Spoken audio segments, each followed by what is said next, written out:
Welcome to my channel. In this video, I will share with you how to change your MacBook date and time. So step 1, click on this little Apple icon from this corner. Select System Settings. Now go from the same general page, click on Date and Time. First, you need to turn off this option of Set Time and Date automatically.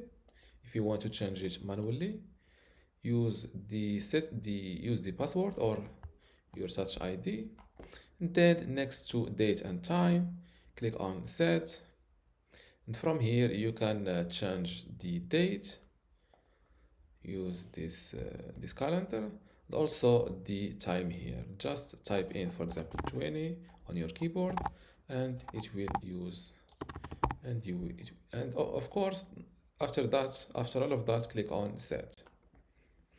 And just like this, the date and time will change up on this corner. And this is how to change your MacBook date and time. If you still have a question, leave it in the comments below. And don't forget to give this video a like. Thank you.